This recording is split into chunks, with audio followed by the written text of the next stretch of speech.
Good evening, everybody, and happy new comic book day. Welcome back to another Indie Comics Talk. I've got a special guest tonight, Mair Lowery, who is putting out Thoughtscape comics right now over on Kickstarter. Welcome in, Matt. Yeah, thanks for having me. Absolutely. I'm very excited to see the third volume of this. I've gotten to take a look at the first two volumes before. Yeah. Really a fun, crazy anthology series you got going on here. For those that may not be familiar with who you are, give a little bit about yourself and how you got into reading comics and then creating comics. Yeah, for sure. So I grew up in the mid 80s and got into reading the Larry Hama G.I. Joe comics that were really popular back then. Quickly went from that into X-Men and then kind of just exploded out mostly into Marvel stuff, but a lot of Batman as well and a little bit of DC stuff. And that was sort of the formative stuff for me. And then I kind of fell off of reading in high school and picked up issue here and there in college. But it was really like Bendis's Ultimate Spider-Man that a friend loaned me the first omnibus of, and that really sucked me back in. And I kind of just tore through that and all the pack of writers and artists that were big around the time of Ultimates and whatnot. Brubaker and Rucka and Fraction and those folks.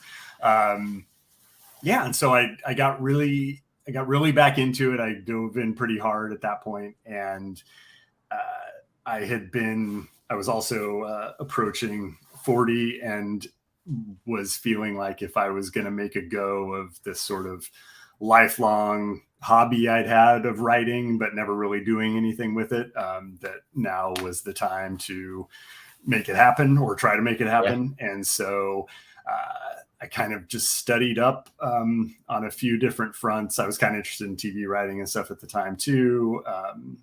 It was, like the Mad Men, Breaking Bad era and stuff. So there was all these podcasts surfacing. You could learn so much online all of a sudden. Comics too, with like Word Balloon and shows like that. And so I just started reading as much as I could, studying as much as I could, and writing as much as I could, and trying to produce some stuff. And then I did a pitch actually for a TV festival that was the original idea for Lifeformed, and that got into like the semifinals or finals. I can't remember, it was a while ago. There we go. And so that sort of inspired me like to push a little bit harder, knowing that somebody had like recognized a good idea there. But at the same time, I was realizing that what I was really in love with was comics, and I could actually produce a comic, find an artist to work with. So I super lucked out as I went artist hunting and found Cassie Anderson, who really helped take we truly co-created that whole thing, and put together a pitch packet for that got picked up eventually by Dark Horse. And that's how I got into the writing side of things. And then after that had been out for a little bit, and I wasn't getting a ton of traction with pitching new stuff anywhere. I decided to just start making stuff on my own. With Lifeformed, I'd kind of gone backwards. I'd done like the graphic novel before doing any like short stories or anything like that, like everybody tells you to do. So I figured I would go down that path and try to work with a bunch more folks and learn what it's like to work with other people after having done, like 400 pages or so with Cassie, which was fantastic. But I felt like I want to make sure I could work with other folks as well. Expand the reach. Yeah, exactly. And like, I don't know, develop some sort of more craft or understand what I was doing in a different way. So, so I started that, and those stories sort of naturally evolved to have a bunch of like shared themes and stuff. And they all sort of began to roll up under the Thoughtscape umbrella on their own. natural way. And so Thoughtscape is basically like a Twilight Zone 2000 AD type of thing where I can kind of tell any story I want under this, larger umbrella with a couple sort of ongoing stories happening and the sort of some world building around it. So, so that's kind of how I got here. Yeah. This, like I said before, the artwork in some of these stories is just incredible. You got some really great creators on here with you. Putting these stories out. Like we were talking about beforehand, really a fan of Carl Sliminski's artwork from his work on Cult of Icarus. There's two of them back there behind me. Yes. Yep. So that was one thing I think before I was looking at it, I was like, yes, I love this art. This is this crazy, like, what's the style? Like, it's like somewhat Gonzo style, I think is what it's called. Like the stuff that he's doing and the stories in here, it's just so much fun.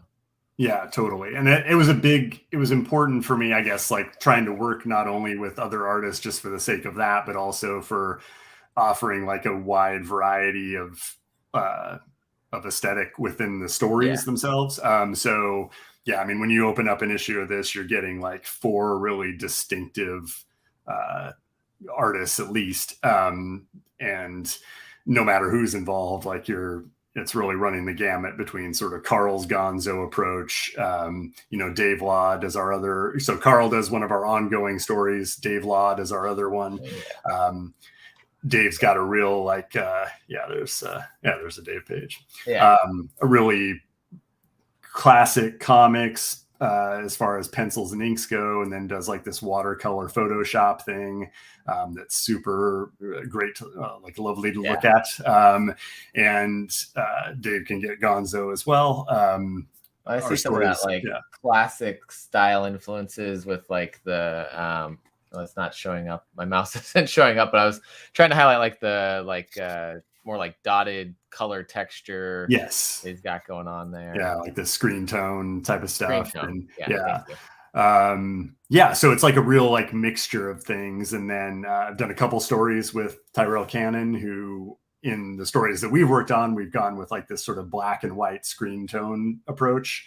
And Tyrell's like a master of comic action and pushing the boundaries there. So that's super fun. And then we have something like Lisa Nafziger's super like cartooning, classic cartooning, pop art sort of approach on this story. And so that's a good example, like just mixing it up, across the board. Yeah, I think this gives a good chance for you to also flex different genres, kind of, I mean, under a sort of sci-fi umbrella, what's going on here. But within that, I mean, there's so many different styles that you're getting to try out here that I think it shows your skills as a writer too. Yeah, it's super fun. Like, I mean, this story is very, as you can see on this page, like there's a lot of dialogue in this story. We're packing a lot in there, but then like on the Tyrell pages, that was all no dialogue, just captions. And so it's real sparse.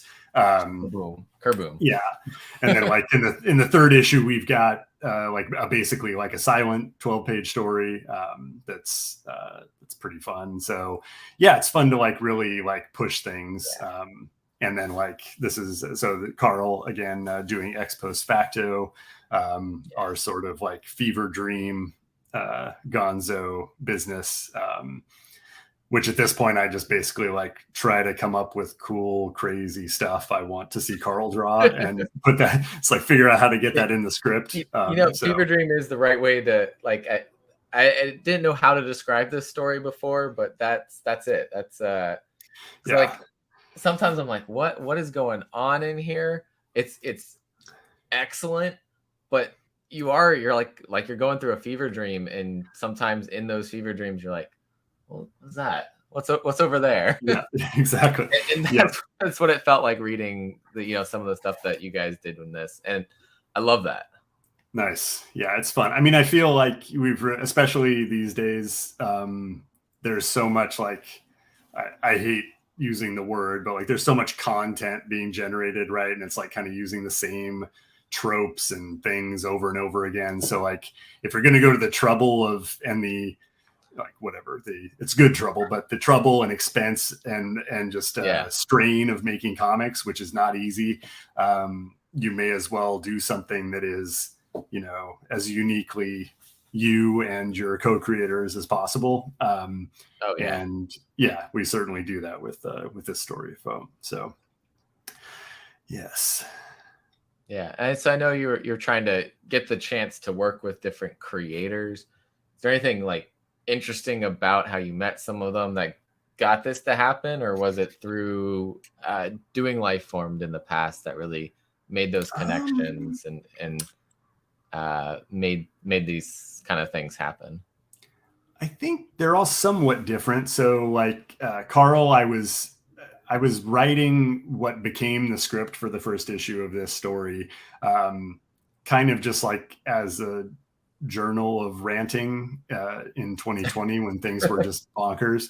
And eventually it started to just like kind of have this form to it. And I was like, maybe I could turn this into a script. And at the same time, I had seen Carl's work online and was like falling in love with it. And I was like, oh, he seems like he'd be game for it. He's got like a gonzo edge to some of this stuff. So yeah. So he was, and we just kind of went forward.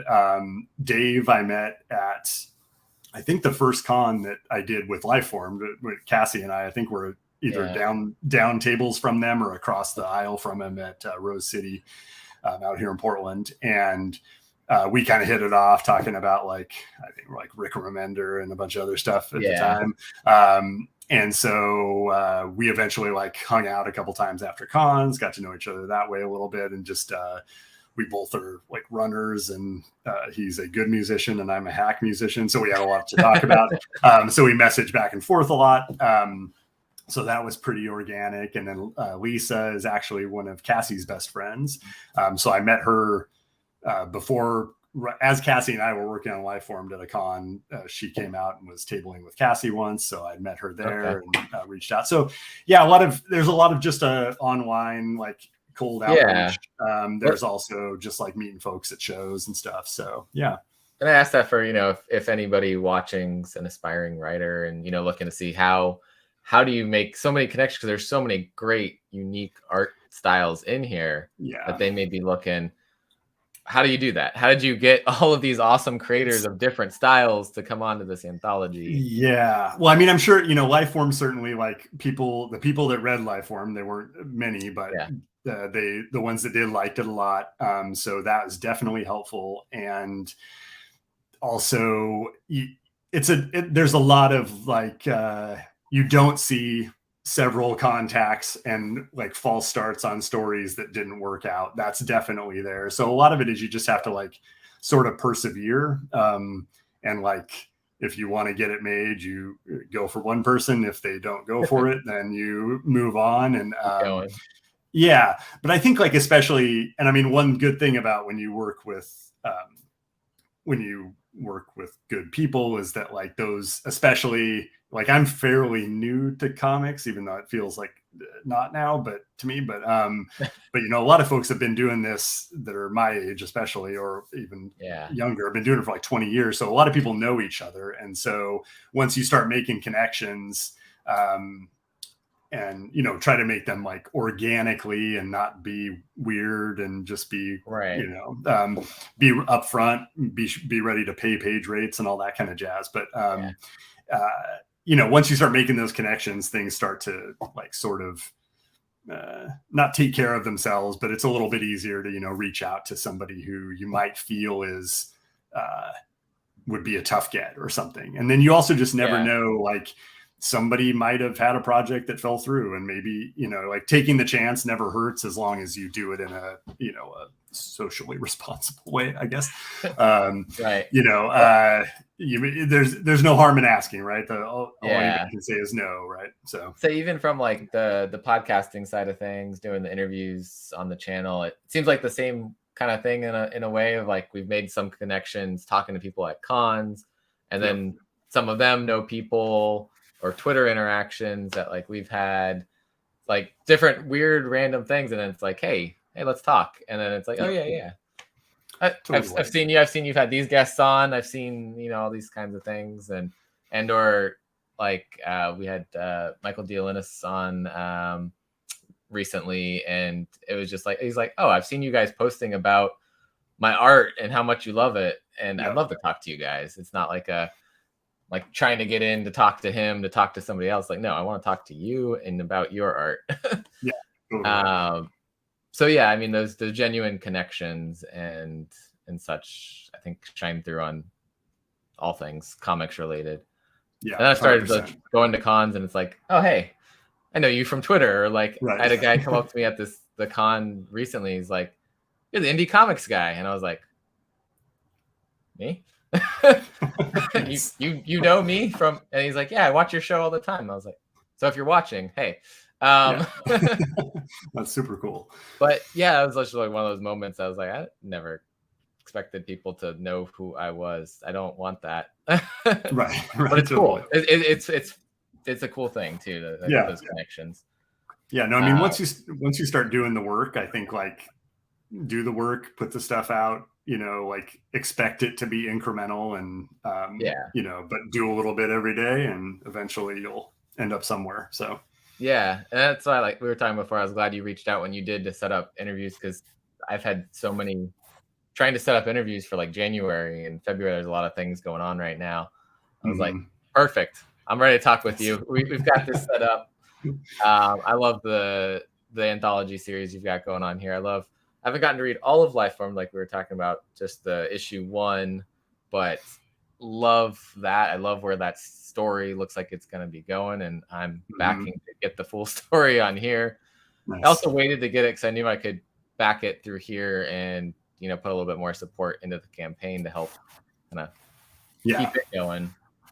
Yeah, for sure. Yeah, if anybody wants to, like, we basically got, you can get issues 1 through 3 in kind of whatever combination you want them. And then you can also, there's a level where you can get all 3 issues and the Lifeformed books. And there are a few solo Lifeformed things in the add-ons as well, if that's more to your liking. So, yeah. Like the image at the bottom with it's got like visual kind of showing the of menu. All that. Which there's so many cool things in here. Like, it deserves this long of a page. Yes, it's an epically long page. It was sort of continually exhausting adding to it, because, you know, you put an image in Kickstarter and you have to actually scroll the whole page to get back to where you were as you're building it, which is a little. It's super wow. Yeah, it's a little inefficient, but so I know the page way too well, and especially how long it is. But yeah, we've got so the 3 issues, and each one will come with a set of 4 like trading cards that have moments from the issue, and then they're both, all the issues are between 48 and 60 pages. And printed on like a nice old school uncoated paper stock, perfect bound. Nice. And then the Lifeformed graphic novels that we've got to go with these are from the Dark Horse print runs. It's what I've got left of that. And those are 200 pages each. Here we go. You're getting lots of content in there. It's basically everything that's ever been published of mine, or not quite published, I guess, in the Thoughtscape case. But yeah, so this is like 510 pages or something like that, at least, of comics. Maybe more than that. 550, I can't remember. Yes, for $80, that's a lot of comics. Yeah, it's a lot of comics, and you're definitely like. Part of the goal of this whole thing is to get Thoughtscape on sort of a trajectory where we can be on a regular sort of quarterly schedule, maybe. That's the goal. And so issue 4 is pretty much in the can. I've just got Carl's story that needs to get done, and he's just waiting on the script for me. So hopefully later this year, if this succeeds, we'll be back with the 4th issue. That's all like dialed in. So part of what you're helping to do here too is like get us up and running in that sort of regular capacity. So, which that seems almost like what most Kickstarter writers' goals are for comics is, I want to fund this so I can put the next one out and take that money and fund the, keep funding beyond. Yeah, totally. With this, I think I saw on Twitter recently, there's a couple of people who are like talking about like Kickstarter versus going to like the traditional market. Yeah. What are your thoughts on that? Do you prefer this versus like when you had it come out, Lifeformed come out through the regular market, the direct market? I feel like, they definitely have like having a book out or a couple books out from Dark Horse was awesome. And they're like our hometown publishers. Yeah. And I picked up the first issue of Dark Horse Presents when it was at my comic shop, ages ago.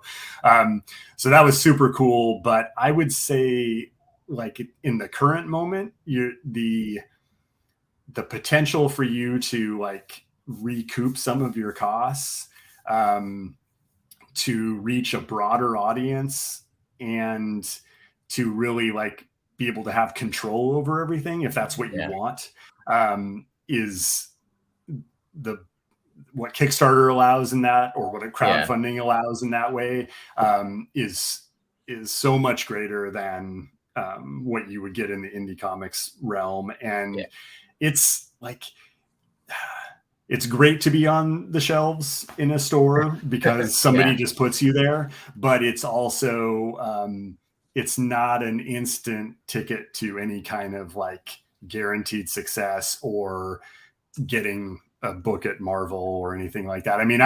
I put books directly into the hands of most of Marvel editorial for 2 years, and nothing really materialized out of that. So it's like I think like being in control of your own destiny and being in control of your own creations. I don't think that would be an issue, but like just kind of doing your own thing, at least to me, it feels like where it's at. So yeah.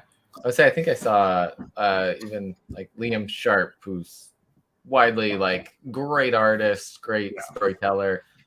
Starhenge coming from through Image was not selling a lot of copies, and it was like one of those people you're like, really? Your book's not selling a lot of copies?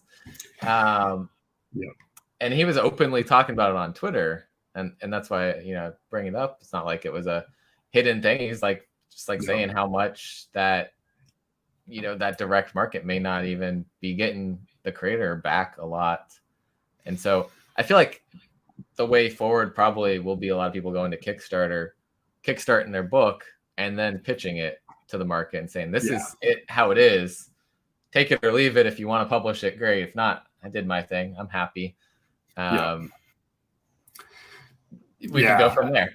Yeah, totally. No, I think like that's the hard truths of that stuff. Like, Lifeform, for example, when we were at Dark Horse, they were basically like many, floppy comics, monthly comics, that stuff comes out. Like we were just asking about the potential of that. And like a lot of those are just loss leaders, and a lot of those lose money that people then have to try to make up in the trades.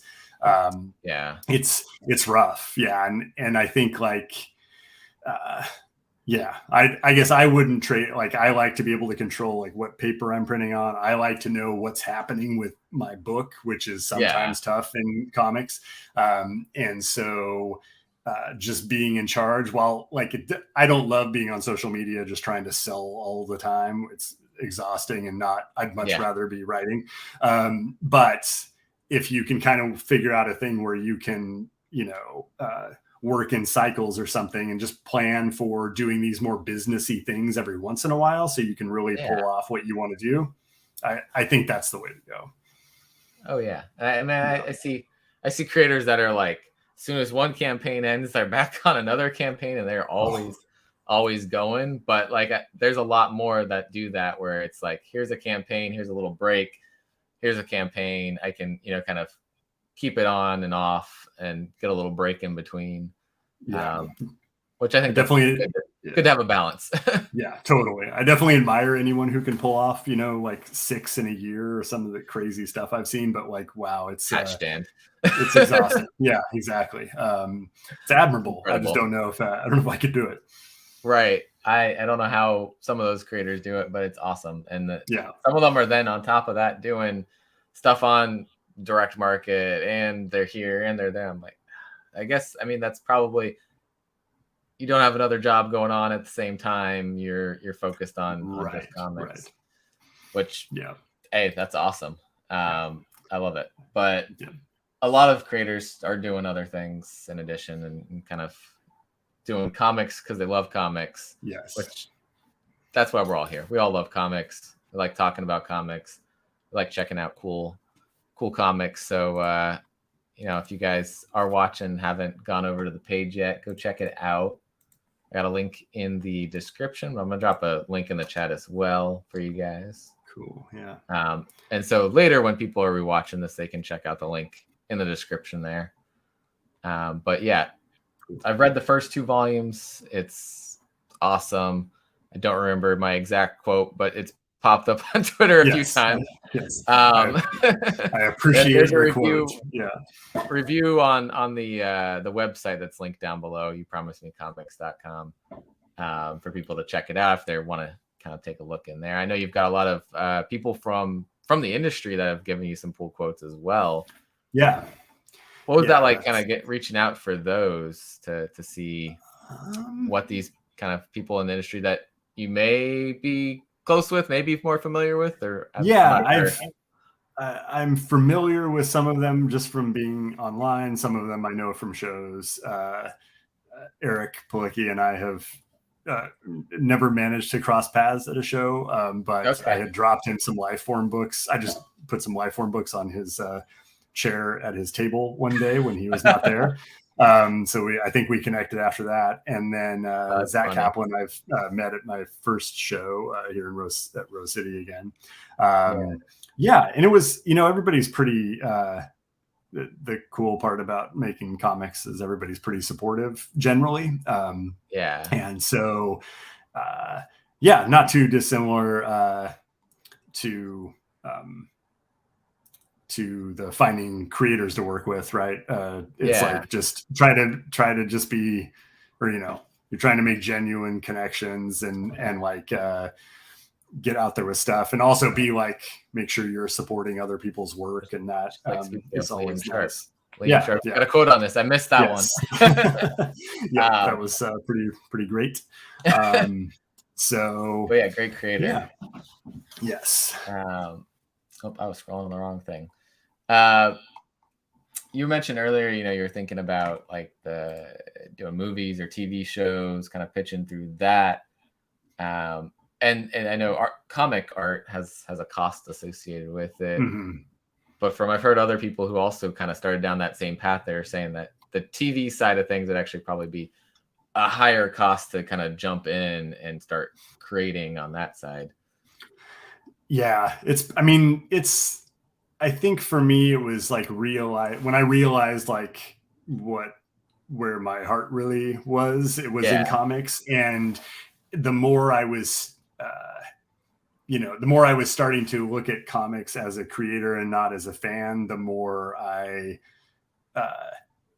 appreciated like what all is included in a comic, in a way that when I was a reader, when I was a kid, like I just absorbed it, and it just was what comics were. But like when you actually start to make them, and you see like the sort of like the preciseness of the craft in all these different ways, and the way that it's way more of some of its parts, it's super interesting. And I was talking to some on a different show earlier this week about just like, I think the first reason where I didn't like immediately think comics was, to me, comics were sort of like these like sacrosanct objects that I had all my life. And this sort of, I don't know that I ever imagined that I could actually make them. And so they seem more untouchable to me than like, let's get our iPhones or let's rent a camera and like and make a pitch reel or something like that. Seems very doable. You see people do that all the time. So there was something about like needing to make some transition away from not away from, but like needing to understand that I could do that too. And like, that's really, I don't know, much more interesting to me to make like compelling comics than just make, than get anything else. comics were held in such reverence that it was like that's Yes. an untouchable. I can't achieve that, and here you are, you've done it. Right. Yeah. But that is kind of, I feel like a lot of people out there that read comics probably feel the same way. It's like, I love reading this. I could never write this. I could never hit this level. But you spend time daily doing some writing, looking into not just reading the comic, but breaking down what's happening panel to panel, dialogue, art, direction, all those kinds of things becomes a doable thing. Yeah, totally. And it's just, it's like practice, like anything else. So just have to get over the comics are so unique because you can go back to them over and over again. Like when you're a kid, I think it just becomes like less a comic somebody made and more like this amazing object. And so like you're just sort of,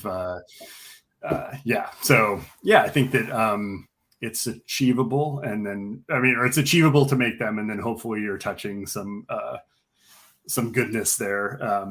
Even if you're not, pulling off the Frank Miller or Bill Sienkiewicz or some kind of amazingness. So, right. There's also still that level of like, oh, there's these people who are like this part of the comic industry, but like, sometimes I don't know. I don't feel like anybody should be held on such a pedestal that, we can't compare them to new people coming in and putting in their time and all.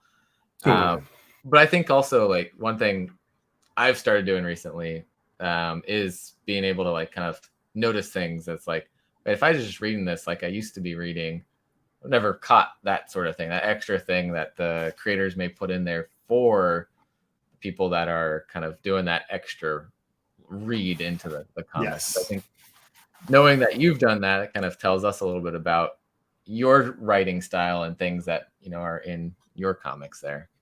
Yeah, I definitely am in it for the, I guess, rereadability and like being able to revisit stuff and seek more detail. So there's definitely, especially in Thoughtscape, like an aim to create like a real rich world you can go back to and revisit the art and give it a few reads to really like let it sink in. I feel like that, like we talked about, Carl's art has some of that where it's just like you can find new things. There's an artist I just started reading some stuff. He's in Dream Master, but like if you start looking at the background in it, there's just all these extra things. I'm like, I love that intricate detail. And Jonathan Hedrick's the writer on that one, and I talked to him about it, and he's like, some of that's just like he put that in there. The artist just added these extra details, and I love that. It's just like the rereadability piece is so much better than just like, all right, read it, it's on the shelf forever. Forget about it, never gonna touch it again. And comic collectors out there, of course, we put a lot of our books in boxes. I've got so many boxes of books right now. But it's the ones that you then go back and say, I want to get rid of comics, but I want to keep these ones. Yeah. And you want your comics to be probably, among those that people are like, this is for later. Gonna reread it again. Yeah, 100%. And it's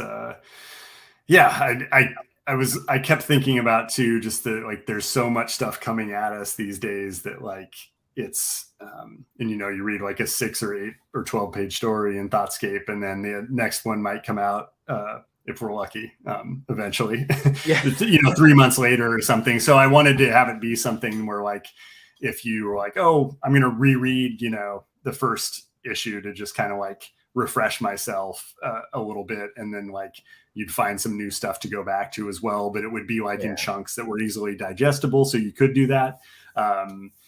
It's like, have you been reading Human Target by Tom King? I have not. Okay, so it's amazing. First one. Okay. Yeah, I'm pretty big into his writing in general, and the art in the Great Smallwood stuff is amazing. But so I've been rereading actually like that one to me is like every time a new issue comes out, I reread the entire run up to that point, because I want to just be able to like take it all in, and it's so well done that you find a new thing a new nuance, every time, and so a good goal to have at least. Yeah, I'm trying to cut back on the number of books I get each week so I can be able to spend more time with each book and focus on it, and be able to kind of enjoy it more versus consume it. Yes. Yeah. So, I mean, these, like I said, these are ones that you're gonna want to come back to, and gonna want to like go through the worlds that are like multiple worlds that are in each volume over and over. Yeah. Hopefully. Go ahead. Yeah. I was saying, we're like, it'll build, hopefully, if we can achieve, issues 4 or 5 and forward, like the stuff sort of will build on its, you'll see something in issue 6, it'll make issue 1 seem a little bit different if you go back to it. So I think like stuff like that should be fun. So changing maybe how you saw different things. Yeah.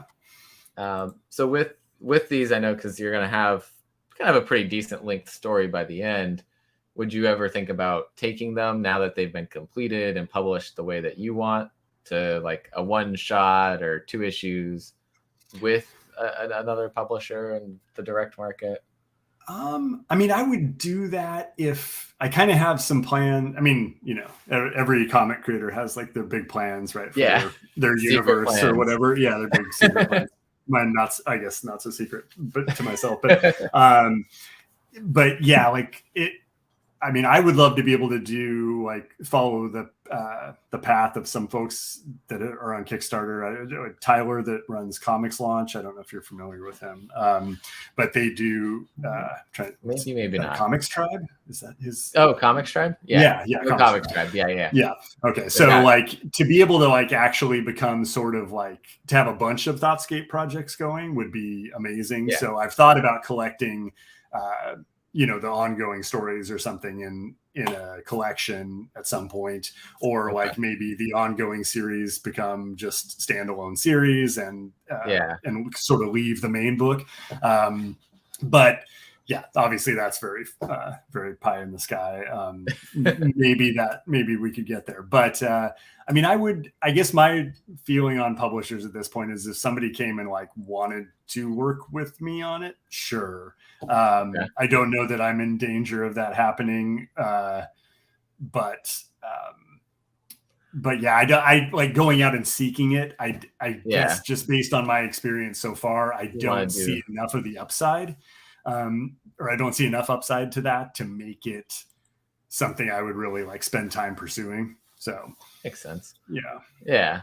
I mean, you get to keep your independence with it, tell the story that you want to tell, kind of do your own thing. Yeah. But I mean, I've seen publishers that they've gone and they've approached this. They saw a Kickstarter project. And they're like, this is awesome.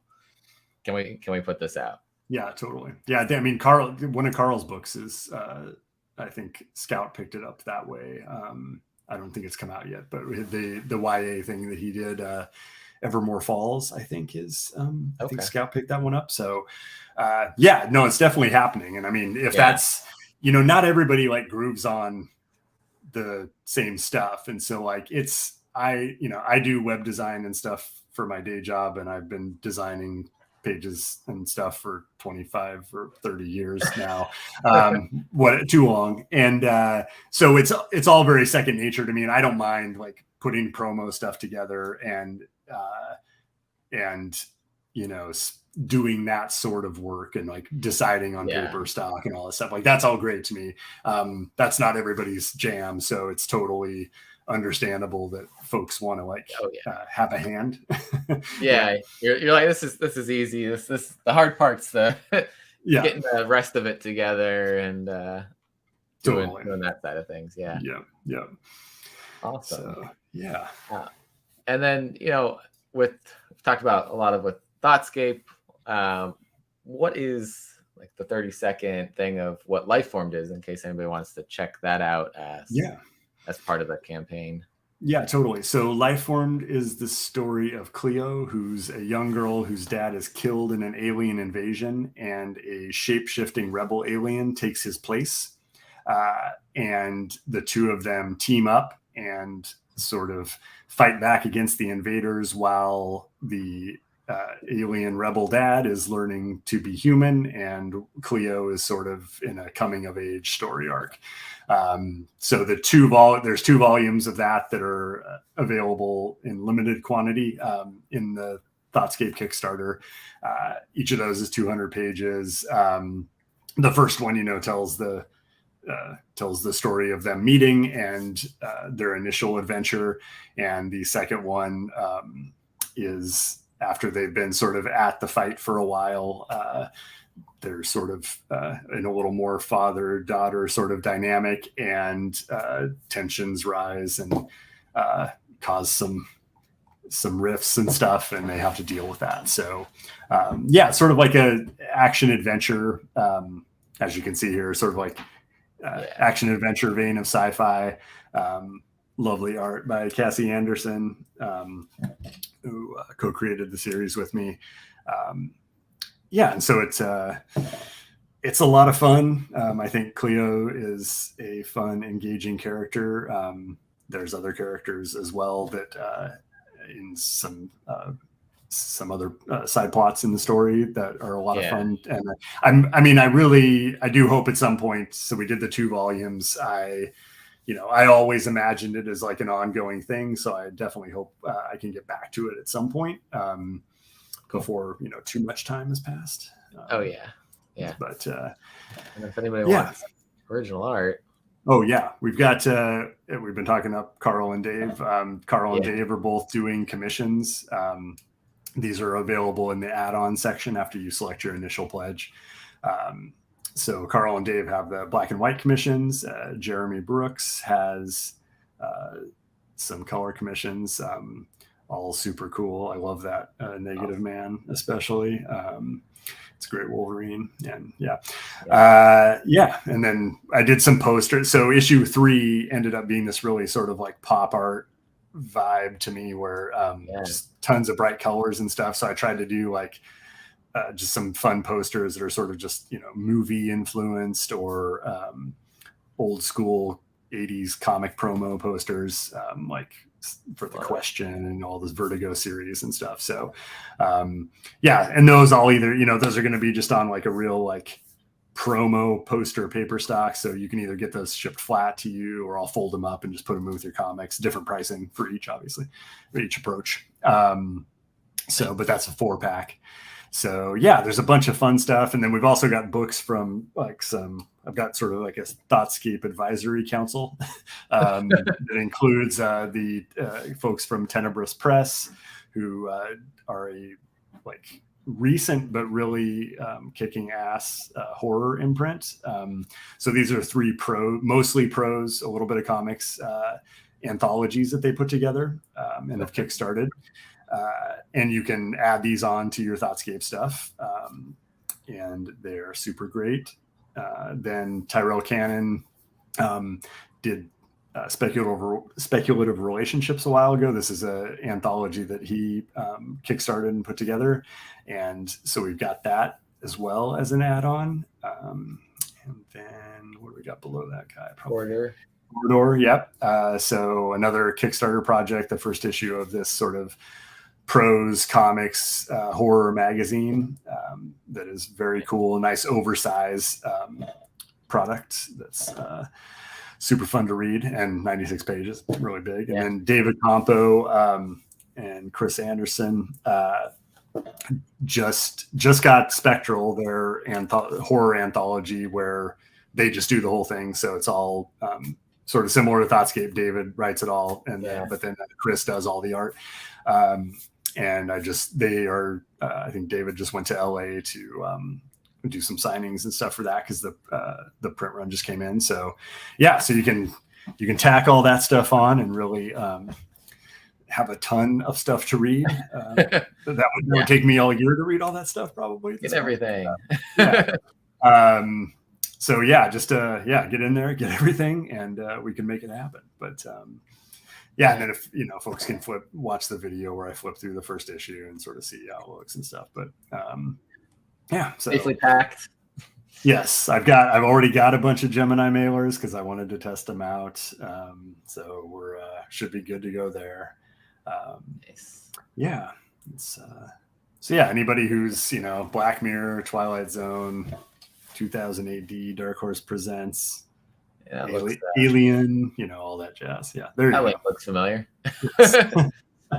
Yes, all reviews appreciated. Super, super helpful as I'm promoting this thing. Makes this yeah. I hadn't gotten to find it to link it to this video, so I'm gonna add that to the description later. Cool. Just link it from that. So that saved me some time later. Yes. We were talking about that reading all of that would take you probably a long time, and you said right now you're reading Human Target. Anything else that you're really enjoying out on the shelves right now? Boy, that one's been sort of like, especially for big two stuff, that's sort of my my thing. I'm a big fan of Copra by Michelle Fife. Are you familiar with that at all? I feel like I've seen that on the shelf. Yeah, but I've never read it. Yeah, so there we go. Yeah. Just super cool indie. It's sort of like his take on the Suicide Squad.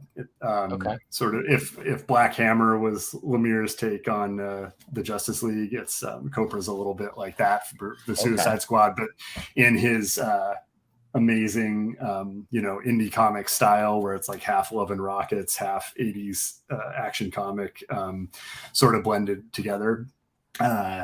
So I love that. Gosh, what else?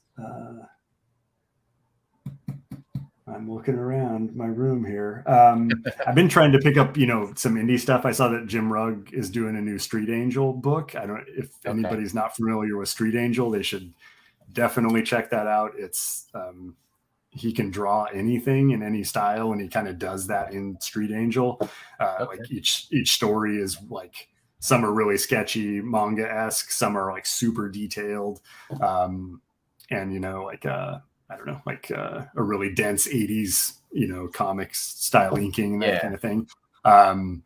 So there's that. And yeah, I am recovering. I think the reason, so I've been following Tom King stuff for a long time. I really like it. And that's why I think I've locked onto Human Target so much, is like, especially after the pandemic, when stuff was kind of coming back and you weren't sure when a certain book would be out.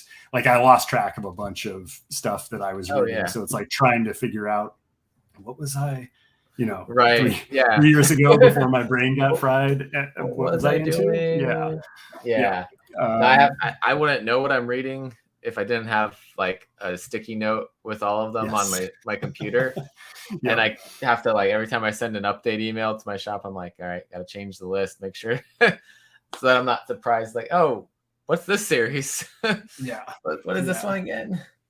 It's tough. And I've been trying to like read a lot of more prose too and everything. So it's sort of like, same. It's like, I have found reading very difficult after, the last couple of years, or just like my attention span, like locked in, so.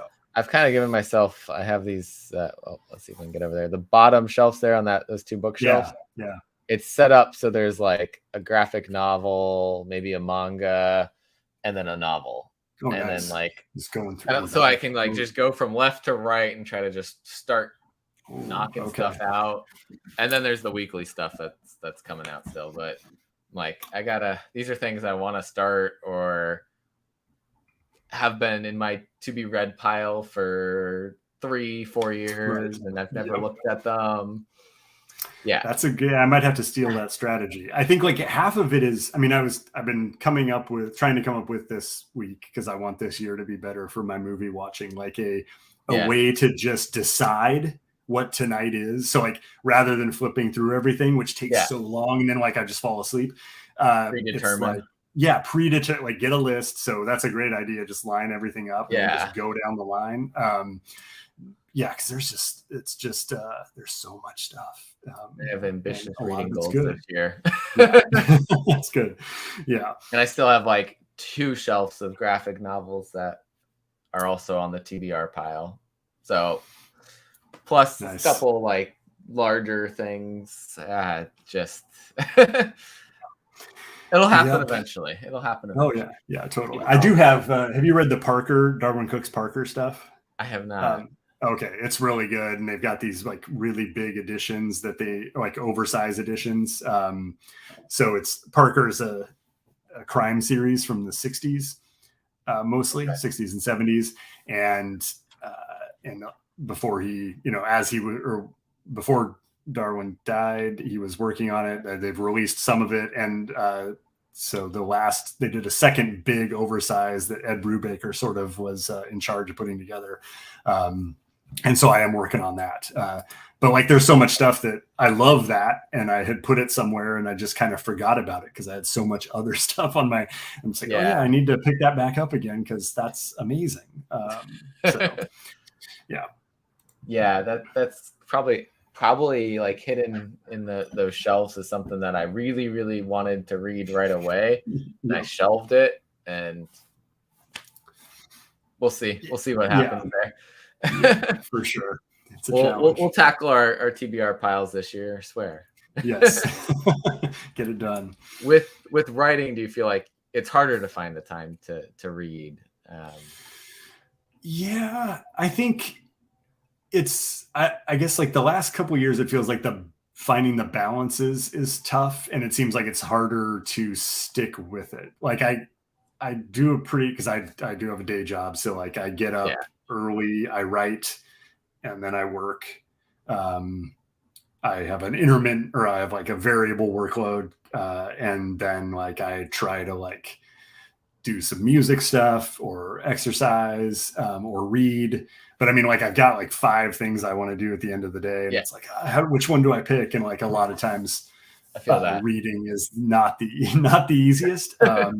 Or like I've been working on the script for the 4th part of the story with Carl, and like I kind of just want to work on that, right? Like all the time, because it's just like, it's got my attention. I know Carl's going to draw the hell out of it. And it's like, I just want to get this done. I want to see what he's going to do with this. I want to see what he's going to do. And like, and so like when I'm in a writing flow, it's actually hard to not want to just kind of do that all the time. And then I seem to go like real deep for a period of time, and then like get done with something and then need to back away for a week or so and like kind of like recharge.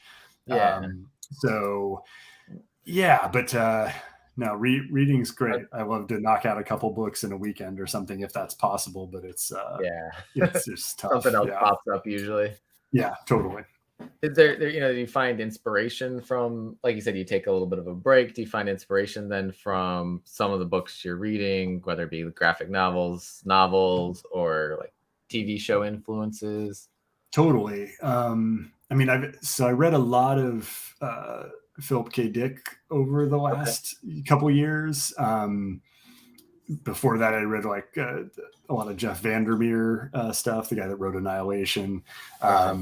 And I definitely like, and a lot of movies too, but more novels and stuff, where there's just a lot of sci-fi stuff that we don't really tap into in comics. I feel like they're like, we're very, I mean, and I'm super guilty of it too. Like Lifeformed is totally exactly what I'm talking about, where it's like, it's sci-fi, but it's really like an action adventure with sort of like sci-fi trappings, right? Not hard sci-fi, not really getting into the technical stuff of what's going on. Right. And I would say even more it's like just how the littler things about it affect our lives or might affect our lives. And like the minutia of it. I mean, I think if people pick up Thoughtscape and they read like the opening sort of intro text things, which are from the corporation that runs the Thoughtscape. There's sort of these like corporate directives, I guess, and orientation packets and that kind of stuff. It's pretty, that's the kind of stuff, right? It's like, okay, so if some corporation did figure out how to capture every thought that's ever been thought, like how would they mine that Yeah. From like a microtransaction level, how would they milk that and like sort of look at the social side of things, look at the technical side of things, and try to come up with some new stuff that's not just like, and I love laser guns and spaceships, but not just laser guns and spaceships. Or like, I think that to me, the most compelling stuff sort of layers it all together. And so while like, something like Blade Runner or Alien, or where it's like you get this really complete world that isn't really about that. And then you also can introduce like the action and the more genre elements. So I think that's super inspiring. I mean, like every Philip K. Dick story I read, I'm just like, why are any of us writing anything? Like he did it all, like he covered all this. But I think there's new nuances. So yeah. You may like this book from a small publisher. We Promise Utopia. Literati Press was the publisher. It somewhat came out recently. I think they just did a Kickstarter for volume 2 of it, but it's like this futuristic world. It does seem to get into actually like the science behind like what might they have like a scientist on the team to like kind of like work out some of those details of how this utopia might exist, what kind of things with the climate. And so it's like bit of that. It doesn't go into space, but at least not yet. I don't know, maybe they're going there next, but it's all like Earth focused. So it was pretty cool, like dive into that kind of stuff. Yeah, totally. That's super cool. Yeah, I just read Project Hail Mary, which is like a new book by the guy that wrote The Martian. Yeah. That's his recent one. That wasn't the one he did on the moon. That was Artemis. Maybe? That was Artemis. Yeah. So I've read The Martian and Artemis, but I haven't read Project Hail Mary. I think my daughter's a huge fan of The Martian, and was like kind of so on Artemis, but she loved Project Hail Mary. Artemis was kind of that's kind of what she was like. Did the same guy write this? It was so different. So Project Hail Mary is way more in the Martian space, but like a little more speculative. So it was super good. But yeah, it's totally like just thinking about those.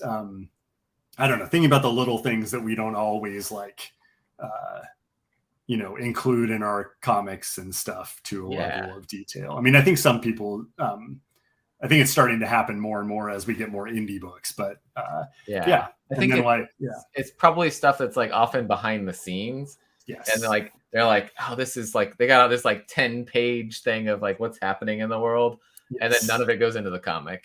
Totally. Yeah. And I think that's like, I think a goal for me a little bit is to put at least some, like, I think like there's like a density issue, right? But like, I think you like getting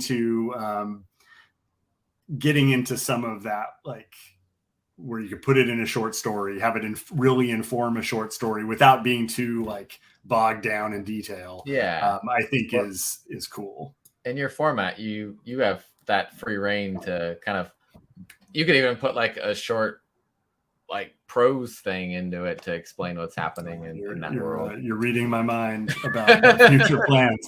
Yeah. Spoilers.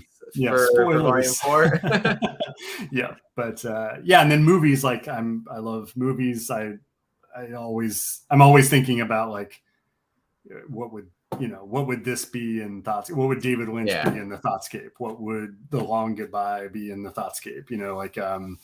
Try to like do some new mashups basically, of putting these things together. So awesome.